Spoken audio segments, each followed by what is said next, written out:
mentiras, el grupo está conformado por Santiago Hernández, John Javier García, María Sofía Palacios, Sebastián Gómez, Jason Hernández, Carol Alvear, Steven Bastidas y mi persona, Jaime Franco. Vamos a hablar sobre la lidocaína. Es el contenido que vamos a manejar desde la absorción, su distribución, metabolismo, la excreción y algunas cosas a tener en cuenta. Empezamos con la introducción, que es historia. La lidocaína fue descubierta en 1943 por el químico sueco Nils Lofgren, quien quiso sintetizar un anestésico que fuera más seguro y más eficaz que los que estaban usando en su época. Finalmente, en 1948 logró sacar con el nombre comercial Xilocaína, un anestésico que ampliamente se posicionó en el mercado por su gran eficacia, por su buena difusión en los tejidos, por su efecto rápido y fue ampliamente utilizado más que todo en los procesos odontológicos. El principio activo de la lidocaína es la misma lidocaína, que su nombre químico es 2-detilamino N,2,6-dimetilfenilacetamida. Este es un compuesto que actúa como un anestésico local en su mayor parte. Y también, después de unos estudios que se realizaron en esa época, 1948-1955, se logró comprobar que también ayuda a inhibir un poco el sangrado, por lo que también se aplicó en los sentidos del corazón, por lo que ahora se llama también como un antiarrítmico en algunos casos clínicos.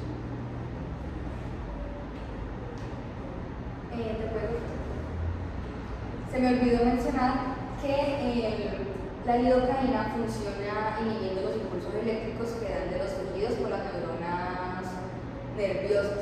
Entonces lo que hace es que esta inhibe esos impulsos, haciendo que los canales se bloqueen y pues por eso no podemos sentir nada en ese momento. La nomenclatura. La nomenclatura IUPAC es 2-detilamina N,2,6-dimetilfenilacetamida. La fórmula molecular la podrán ver en diapositivas y el peso molecular es 234.34 gramos por mol. Los nombres comerciales por donde se pueden encontrar las sustancias tópicas, las inyectables y las que son de uso particularmente clínico son la xilocaína, lidocaína, Lidovet, Xilonez, Lidovel y Elamax. Lidovet y Lidovel son las tópicas. Xilonez es más común encontrarla en las ampolletas inyectables, en lo que es las procesos odontológicos que necesitan un miligramo mucho más pequeño. Y la nomenclatura genérica es la lidocaína, en el nombre inglés es lidocaína. Las vías de administración.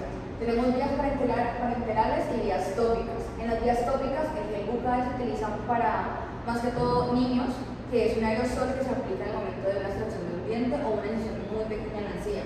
El aerosol, que es para pacientes ya con una concentración. El aerosol tiene una concentración de lidocaína de 5%. El gel bucal, una concentración de lidocaína de 4%.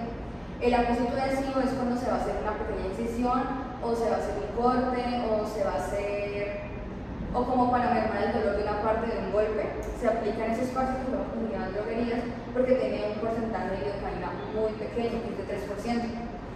La oftálmica también son parches que utilizan antes de hacer algún proceso de láser dentro del lomo o para hidratar pupilas y tiene un porcentaje de 2%.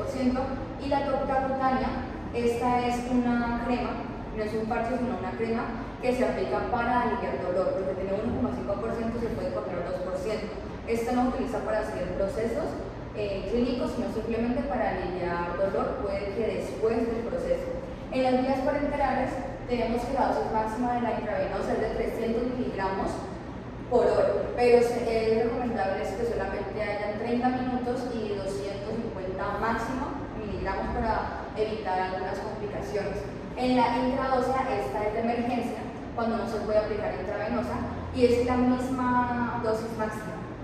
Y la endotraqueal, esta simplemente se hace cuando hay un control de un anestesiólogo que esté pendiente de la persona, porque si no podría haber algunos daños. En la endotraqueal solamente se puede aplicar si hay un lavado antes con solución salina del 5%, o también en su caso se puede mezclar. Se cabe resaltar que en ese proceso también se puede mezclar con epinefrina, y cuando se mezcla con epinefrina lo que hace es que su efecto dure un poco más y pueda lograr pues a veces en procesos mucho más largos. En la intravenosa La administración debe ser muy lenta, 200 a 50 microgramos por minuto, y en caso de que haya una insuficiencia de efecto se puede adicionar 0,5 cada 5 minutos. En algunas recomendaciones es la administración lenta, evitar la administración intravascular accidental, no mezclar la lidocaína con otros medicamentos, en este caso poner algo que se puede mezclar es con la epinefrina, abusar la dosis en pacientes con insuficiencia hepático-renal y evitar su uso en pacientes con antecedentes de porfiria aguda, ya que puede desencadenar crisis.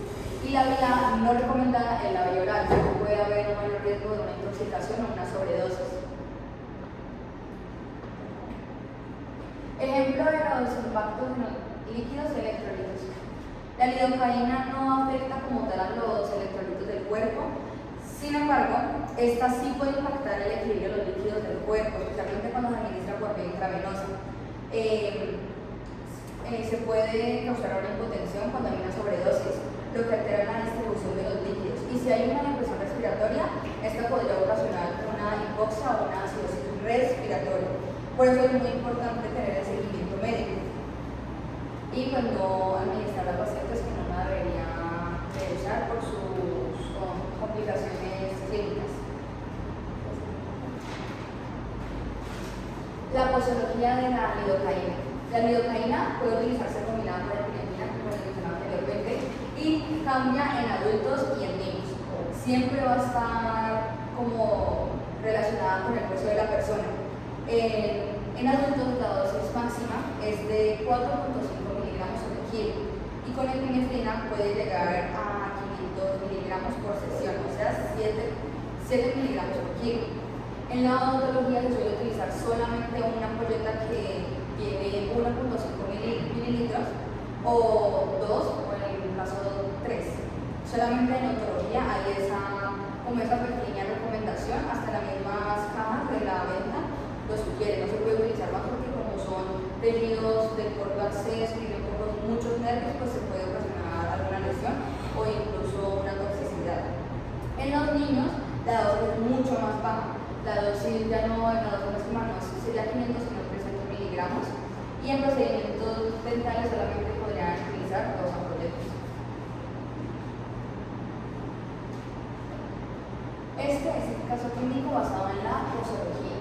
Es un paciente de 45 años, de sexo masculino, que acude a consulta odontológica para realizar una extracción de un segundo molar inferior con caries profundas y un dolor persistente. Los antecedentes médicos es los patológicos. Sufre de hipertensión arterial controlada con enalapril de miligramos al día, sin antecedentes alérgicos conocidos. Los no patológicos es que es no fumador y consumo ocasional de carne.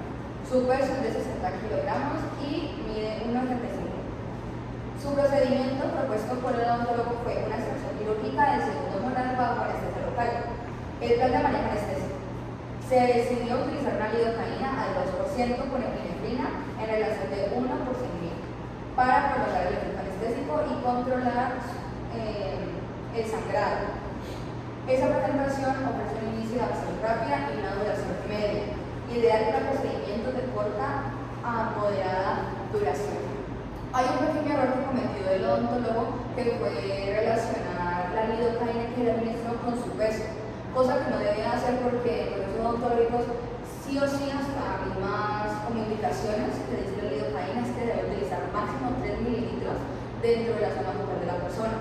Por eso se realizó también la posología que hizo el odontólogo en este caso. Él lo hizo con la dosis máxima, con el peso corporal, entonces lo multiplicó y dio en total 420 miligramos, y sabemos que la dosis máxima es 500, entonces estaba cerca al borde.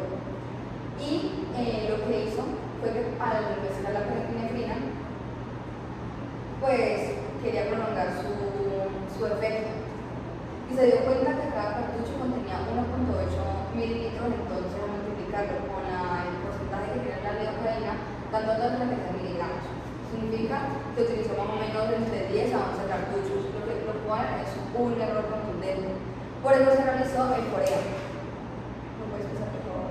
El FOREA es, en la sigla de farmacocinética, origen del fármaco, ruta de administración, efectos, absorción y metabolismo. Esto nos ayuda a entender el paso a paso del comportamiento del fármaco en el cuerpo. Se realizó esto ya que el paciente pues tuvo una reacción no tan buena al procedimiento, y acá se puede especificar como un seguimiento para darse cuenta si en realidad fue por el medicamento o por otra causa externa. Aquí pues se especifican todos los datos del paciente, la persona que lo está realizando, su diagnóstico, se revisan todos los medicamentos utilizados, el tipo de administración, la dosis que se usó, y se puede concluir que el paciente presentó mareos leves durante 10 minutos, una causa que es muy probable que sea por la lidocaína, ya que varios pacientes la han presentado, y una parestesia en el lado inferior y el mentón que persiste por más de 24 horas. Ya cuando pasan las 3 horas, el efecto de la lidocaína puede que haya sido por una toxicidad o por una sobredosis, y eso puede causar hasta la inmovilidad del miembro o una necrosis a largo tiempo del tejido. También se realizó la clasificación 2, que es dosis, órgano, tiempo y susceptibilidad. Aquí se puede ver pues todas las categorías, la descripción de cada órgano, el ejemplo del caso, y pues eso pues lo veremos más a fondo en el documento. El algoritmo de Naranjo es muy útil, ya que puede determinar la probabilidad de que un efecto adverso se deba al medicamento. En este caso, el resultado total del algoritmo de Naranjo, en este caso, pues sí, no es tan malo, pero sí es muy probable de que el efecto adverso que haya tenido el paciente haya sido por el medicamento mal administrado. No el medicamento porque el clima estaba bien, sino por la administración del odontólogo en este caso. Hay que tener en cuenta que hay diferentes afectaciones dependiendo de la administración de la lidocaína. En la administración tópica hay un efecto local con muy baja toxicidad. En la infiltración no se usa en los suturas o bloqueos y puede combinarse con epinefrina. No hay tanto riesgo si hay un seguimiento clínico. El bloqueo nervioso epidural sí requiere supervisión médica, en este caso un anestesiólogo, y la intravenosa se usa simplemente para arritmias y un efecto sistémico rápido. Es muy diferente a las anestesias que conocemos, que como para un procedimiento de una operación, una persona como que se duerme, es muy diferente, pero es de emergencia aplicar esto en estos procesos. No es totalmente necesario. Buen día, mi nombre es Esteban Bastidas y a continuación voy a exponer el impacto del fármaco a nivel de administración. En la lidocaína encontramos que es un anestésico local y antirrítmico. El grupo de las amidas y su efecto y velocidad de acción varían significativamente según la vía de administración. En este caso tendríamos 4, las cuales vendrían siendo administración tópica. Entre sus usos tenemos quemaduras, picaduras, irritaciones, irritaciones mucosas, anestesia antes de procedimientos menos complejos como en odontología y ginecología. En su impacto tenemos que actúa de forma local sin efecto sistémico, tiene un inicio rápido y duración limitada.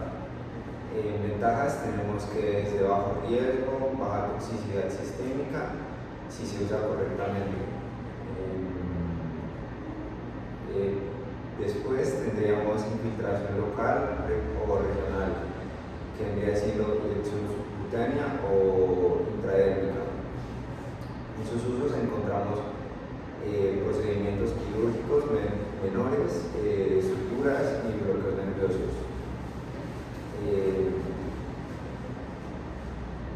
En su impacto tenemos anestesia localizada sin pérdida de conciencia, efecto más prolongado, tópico, y se suele combinar frecuentemente con epinefrina para prolongar su acción y disminuir sangrado local. Como tercero tendríamos el bloqueo nervioso o el epidural. Sus usos se dan en anestesia regional para cirugía o partos. En su impacto tenemos que afecta a una región más extensa El inicio puede ser más lento que otras vías, pero el efecto es prolongado.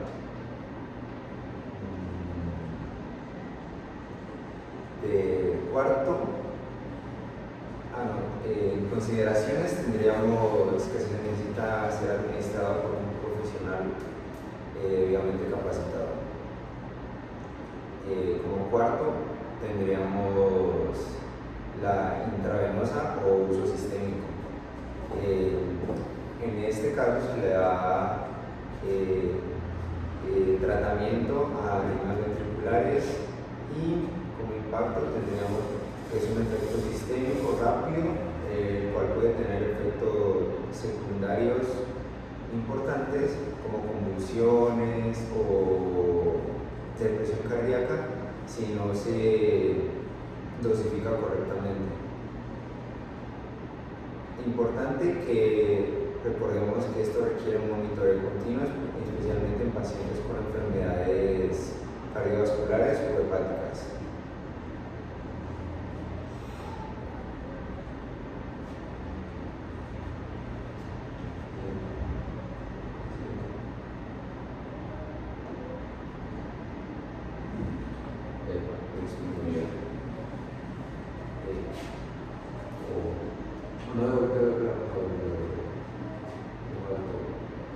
Para culminar, quería dar una pequeña conclusión, la cual sería que la lidocaína es un fármaco versátil cuyo efecto varía notablemente según la vía de administración, mientras que tópicamente es segura.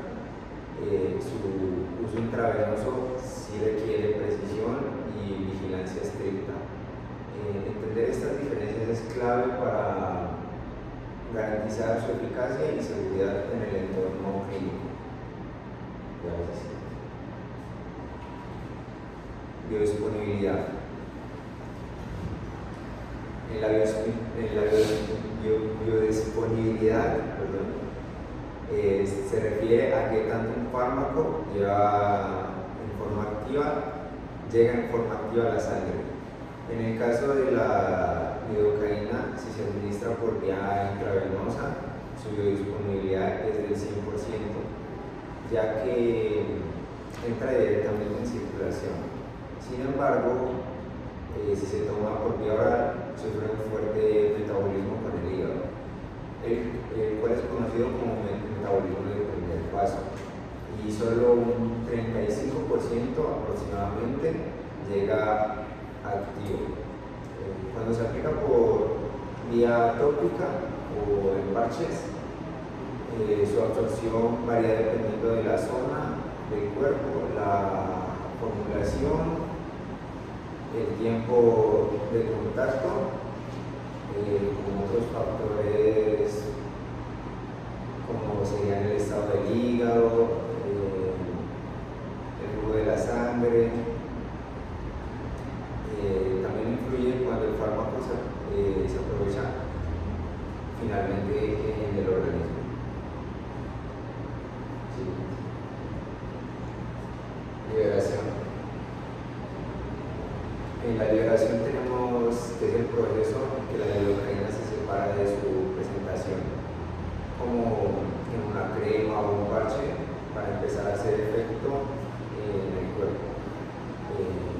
Esta liberación puede ser rápida, como usamos una inyección local, o puede ser controlada como con parches, donde la liberación es prolongada, ya que el diseño de la fórmula influye mucho en los recipientes, como obedeciendo el pH, el área, la temperatura del cuerpo y la zona donde se aplica.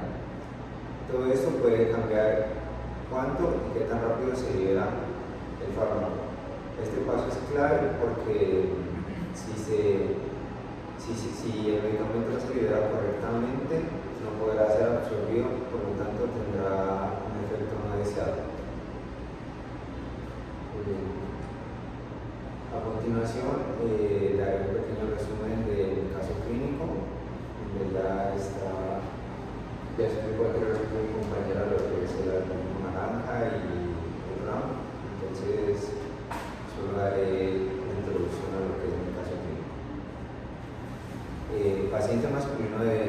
daños, con laceración antebrazo derecho, se aplicó anestesia local con lidocaína y epinefrina, 12 ml por infiltración.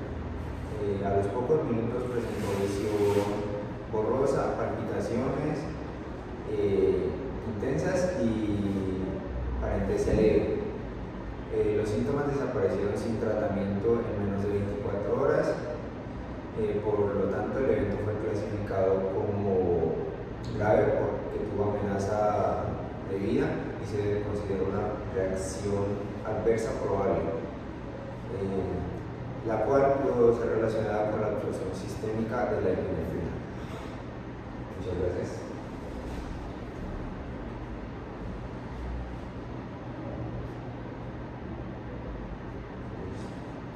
Bien, ahora hablamos de la mecanismo transtor de la lidocaína.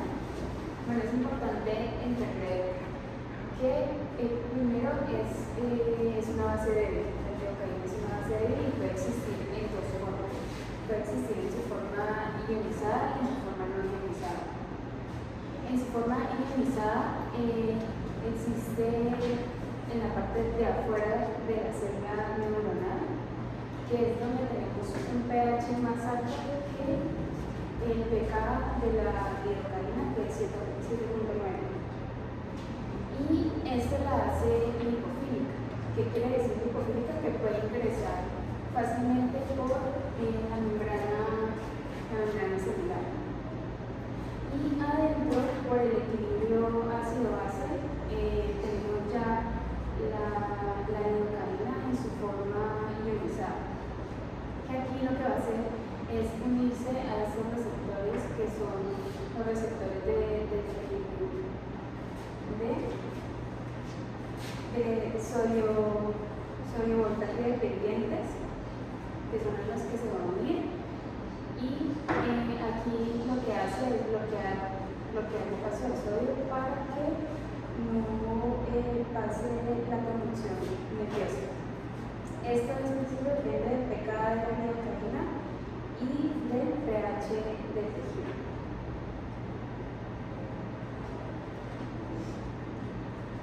Bueno, tenemos la cinética de absorción. La lidocaína presenta una cinética de primer orden, lo que significa que la velocidad de eliminación es proporcional a la concentración plasmática del fármaco.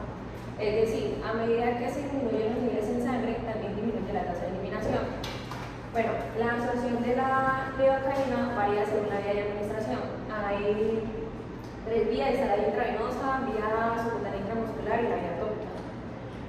Cuando se administra por infusión continua, las concentraciones plasmáticas de la lidocaína alcanzan unos niveles estables en pocas horas, lo que se conoce como un estado estacionario. Este fenómeno es importante para mantener una concentración terapéutica constante durante tratamientos o procedimientos prolongados. Bueno, tenemos la distribución, el volumen de distribución de la lidocaína oscila entre 0.7 y 1.5 litros por kilogramo. Esta unión, bueno, se distribuye rápidamente en órganos con alta perfusión como el cerebro, corazón, hígado y los pulmones. Esta amplia distribución nos explica cómo se distribuye rápidamente y cómo actúa como anestésico local y antiarrítmico. Su unión a proteínas plasmáticas oscila entre 60 y un 80%. Puede decirse que principalmente a la alfa-1 glicoproteína ácida.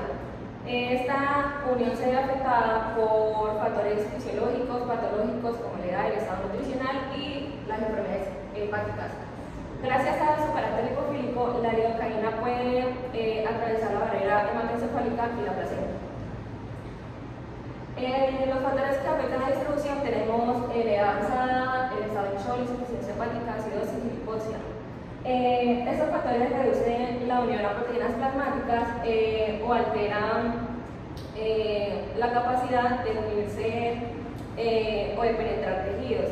Una menor unión de proteínas plasmáticas o una mayor permeabilidad celular puede incrementar la fracción libre de lidocaína en sangre y puede incrementar un riesgo de toxicidad en pacientes con una enfermedad hepática avanzada. Bueno, la importancia clínica de conocer la distribución, comprender cómo se distribuye la lidocaína en sangre, puede servir o permite ajustar la dosis en poblaciones especiales como adultos mayores, neonatos y embarazadas. Igualmente se puede ajustar la dosis en pacientes clínicamente comprometidos. También ayuda a prevenir complicaciones relacionadas con la toxicidad neurológica y toxicidad cardiovascular, asegurando así un uso seguro y eficaz del fármaco. El monitoreo clínico y también el monitoreo plasmático son importantes para optimizar el tratamiento y así mejorar los resultados terapéuticos de cada paciente. Bueno, en el caso clínico tenemos una mujer de 68 años con antecedentes de hipertensión, arritmia y cirrosis hepática compensada. Esta ingresa por una arritmia ventricular y se le administra lidocaína intravenosa como antiarrítmico. Se interviene a la paciente y se le administra un bono de lidocaína de 1 miligramo por kilogramo seguido de infusión continua. Se le hace un seguimiento a la paciente donde minutos después presenta síntomas de somnolencia, visión borrosa, bradicardia, entre otras, y se suspende el medicamento por sospecha de toxicidad. Se hace el algoritmo de dos y tenemos que la dosis que se le administró a la paciente fue una cantidad habitual, pero esta cantidad fue excesiva para la paciente debido a su enfermedad hepática compensada. La oportunidad o el tiempo, podemos decir que la reacción adversa ocurrió después de haberse administrado el medicamento.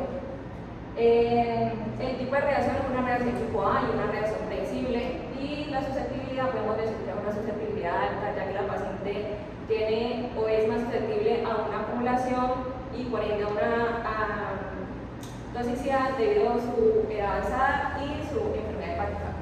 Se hace un análisis del caso y se dice que la paciente por su edad avanzada y por su enfermedad hepática tiene una menor unión a proteínas plasmáticas como la alfa-1-glicoproteína ácida y por ende una fracción libre de lidocaína en sangre, y ya que esta se distribuye rápidamente por órganos como dije al principio, cerebro, corazón, hígado y pulmones. Se hace el algoritmo de naranjo, se responden las preguntas y este da un puntaje de 7, donde se puede decir que la reacción adversa fue, bueno, la lidocaína hizo que la reacción adversa fuera probable.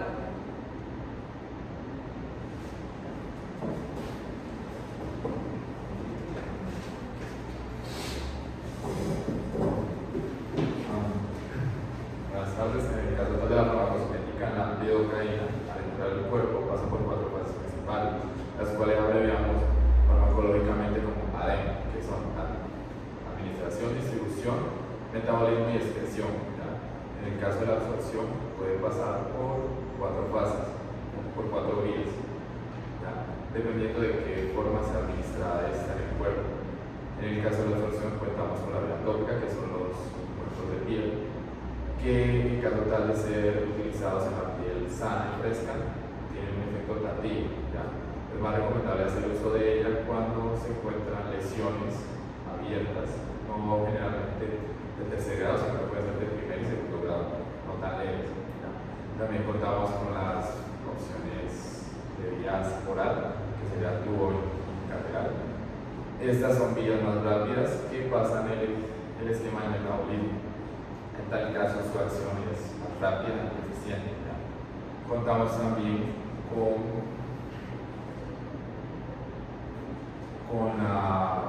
la parte de distribución, también contamos con las vías que son detectadas. En este caso, cuentan con un metabolismo menor, son más directas porque circulan en un rango de la sangre inmediato. Se profundiza en términos como el corazón, cerebro, hígado y estómago, y ya lentamente se pasan a través de todo el cuerpo sanguíneo. Además de eso, contamos con la parte de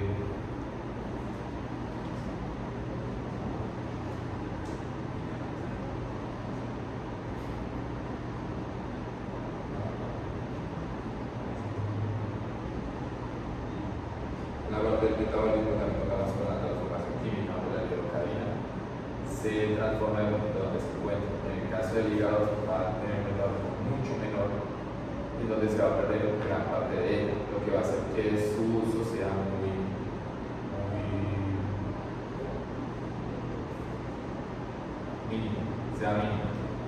Entonces, ser necesaria una concentración mayor para hacer caso de una cirugía. Normalmente la lidocaína se usa en caso de farmacosmético para, por ejemplo, lo que son tatuajes o ya sean perforaciones, ya que su uso es de bajo riesgo y puede ser comercializado sin ningún problema.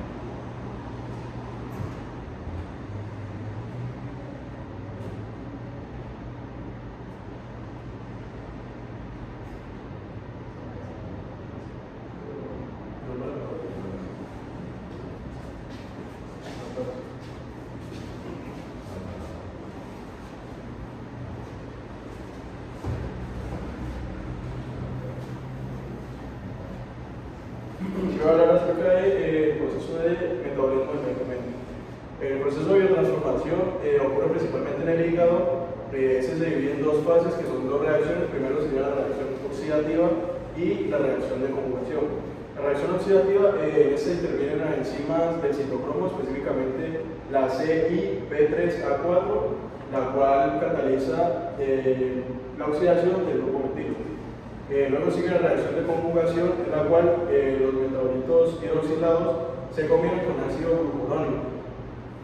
Esto como objetivo de aumentar la solubilidad de los compuestos en el agua.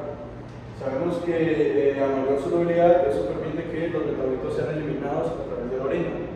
Ese paso es esencial pues para evitar su acumulación. Como proceso completo,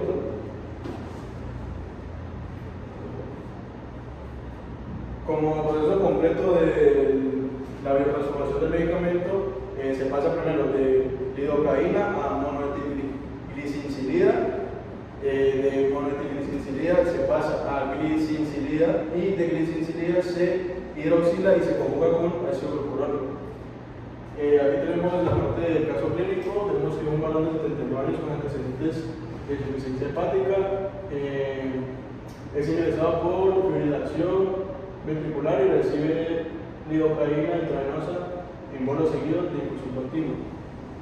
La evolución del paciente se tiene que después de unas horas el paciente comienza a presentar confusión mental, distarte y episodios de hipotensión. Se sospecha toxicidad por acumulación de lidocaína debido al metabolismo hepático reducido.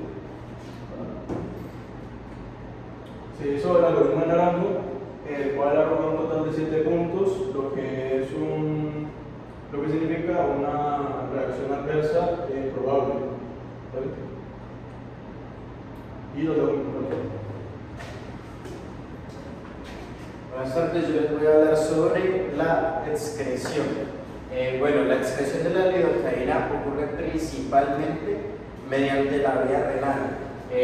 Pues sin embargo, es de gran importancia mencionar que solo el 10% del fármaco será excretado sin cambios en la orina. Una vez dicho esto, pues el resto, o sea, el 90%, se elimina en forma de metabolitos.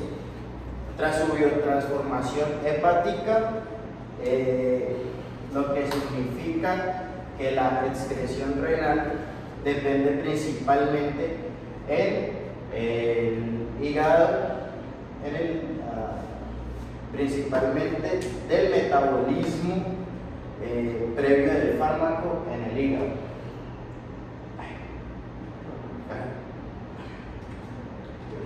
Bueno, claro es. El aclaramiento hepático de la lidocaína es principalmente, pues, hepático. Tiene una depuración alta, la cual es aproximadamente entre 8 a 10 mililitros por minuto sobre kilogramo, lo que indica que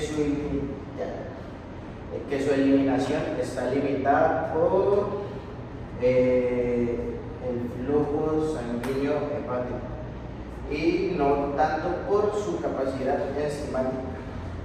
Y bueno, ya pasamos a la cinética. La cinética cuenta con cinética de primer orden, lo que significa que la velocidad con la que se elimina del cuerpo es proporcional a la concentración plasmática.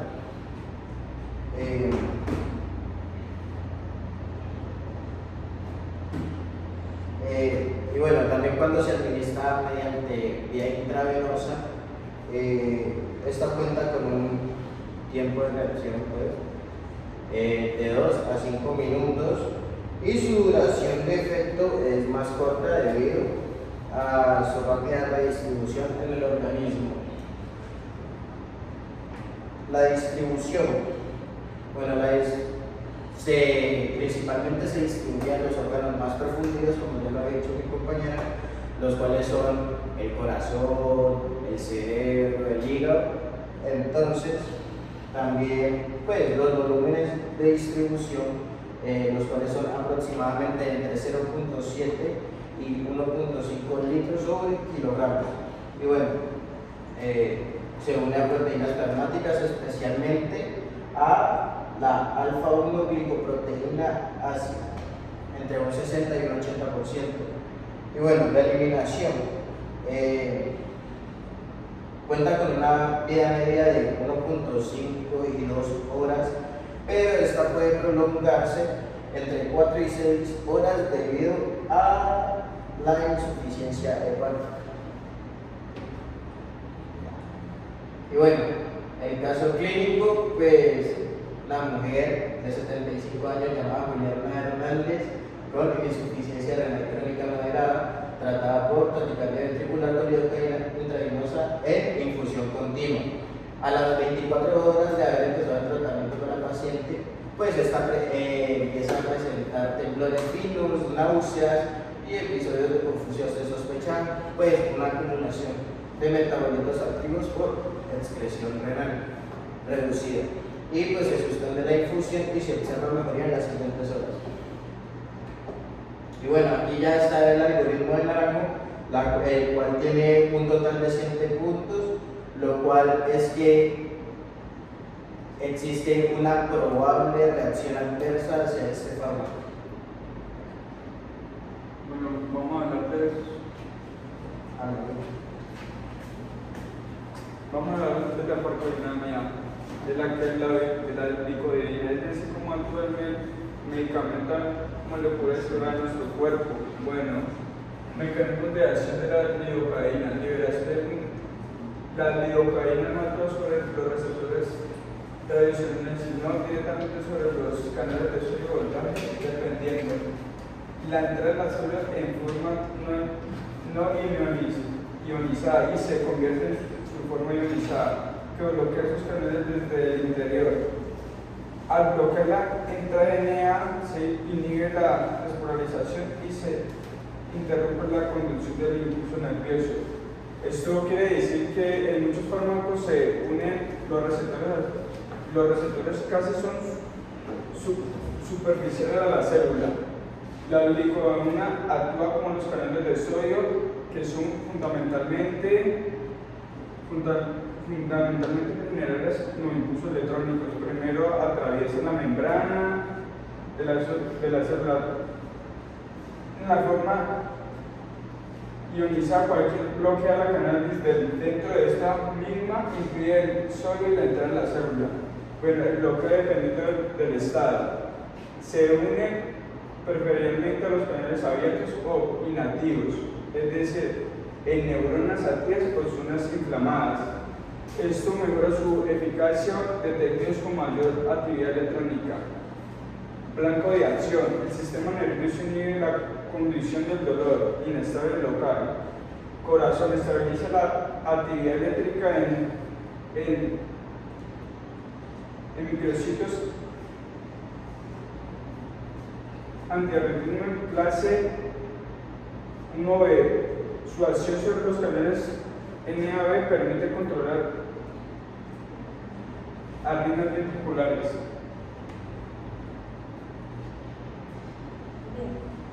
Bueno, nuestro primero en farmacodinámica también vamos a hablar del índice terapéutico que tiene este fármaco. Bueno, el índice terapéutico que tiene la lidocaína es de una seguridad aceptable. Y cuando se usa con anestésico local y comparado con otros medicamentos, como otros anestésicos, su índice terapéutico es menor. Por eso es importante respetar las dosis máximas que tiene este medicamento. Si se absorbe demasiado en sangre puede causar toxicidad. Bien, ahora vamos a hablar de la farmacovigilancia y de los eventos adversos que pueden, de los eventos adversos que puede traer generalmente este medicamento. La lidocaína es segura si se usa adecuadamente, como ya lo dije, pero si se administra en exceso puede provocar efectos adversos importantes. A nivel del sistema nervioso puede causar mareo, confusión e incluso convulsiones. Y en el corazón, cuando no se arregla, puede inducir a bradicardia o paro cardíaco, especialmente cuando se administra por vía intravenosa.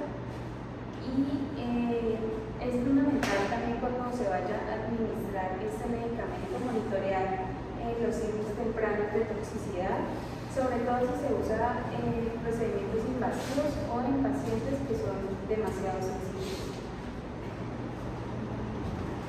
Bien, en el caso clínico tenemos una paciente femenina de 36 años sin antecedentes médicos relevantes, sin alergias conocidas y que no consume medicamentos de forma crónica. Su peso corporal es de 65 kilogramos. Durante una consulta odontológica se administró lidocaína 2% con epinefrina como anestesia local. Para la extracción de un órgano inferior derecho se utilizó la técnica infiltrativa mandibular y se aplicó un volumen total de 5.5 mililitros, lo que corresponde a 110 miligramos de lidocaína. En los pocos minutos de inyección, el paciente comenzó a presentar síntomas neurológicos como mareo, ictus, temblores en las extremidades, ansiedad. Ansiedad y visión borrosa. Posteriormente sufrió una pérdida de conciencia transitoria de aproximadamente 30 segundos. No se presentaron convulsiones, la paciente recuperó la conciencia espontáneamente en menos de 5 minutos y no se observaban secuelas neurológicas. Fue trasladada a un servicio de urgencia donde recibió terapia. Bien, aquí tenemos el algoritmo de Naranjo. Este se evalúa la casualidad. Esta reacción tuvo un puntaje de 6 puntos, lo que indica una reacción probable entre la lidocaína y los síntomas. ¿Por qué? Porque la reacción apareció justo después de haberse administrado el medicamento. No hay otra causa aparente y desapareció al suspender el fármaco, y es una reacción conocida y esa reacción ya está descrita en la literatura. Bueno, tenemos el algoritmo de vino simplificado, que también considera que hay una reacción probable. Y tenemos la D2, que la D, el diagnóstico fue una reacción neurológica por toxicidad, y la fue una ocurrencia tras la inyección de lidocaína en contexto compatible. Y el tiempo fue inmediato, o sea, quiere decir que fue al tiempo de haberse administrado el medicamento. Y la severidad fue moderada, ya que no fue grave ni puso en peligro la vida del paciente, pero requirió una atención médica.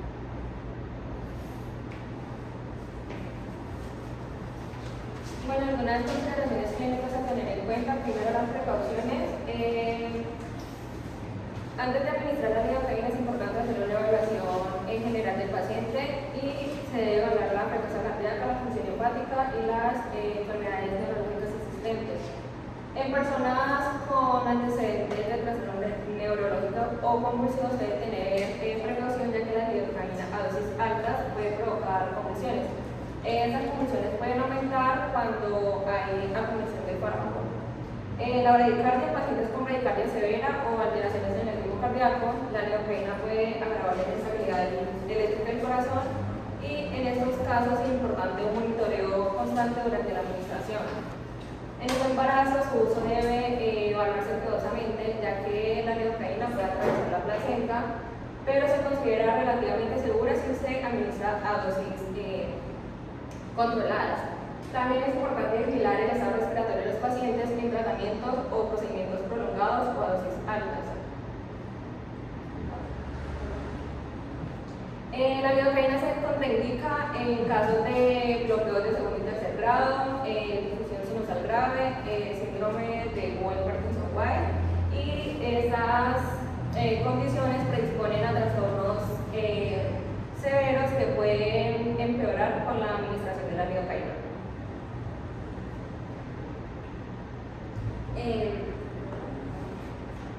Quería agregar algo de las contradicciones. Estos son los casos que de la compañera, en la que tener mucho cuidado en la administración y pues, en algunos casos pues, es monitoreo constante.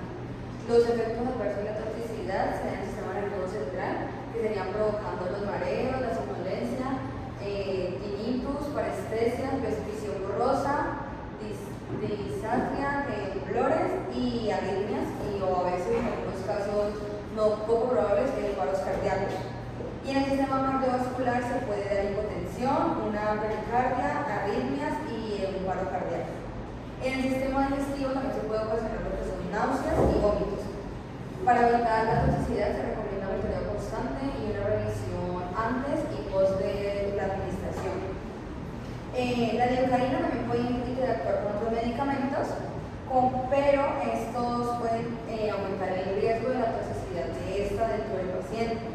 Puede trabajar con inhibidores del mecanismo hepático, con antiarrítmicos, con betabloqueadores y medicamentos que alteran el equilibrio de los electrolitos.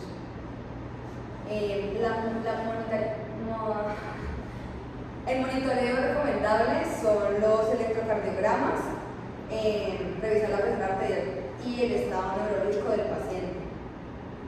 Y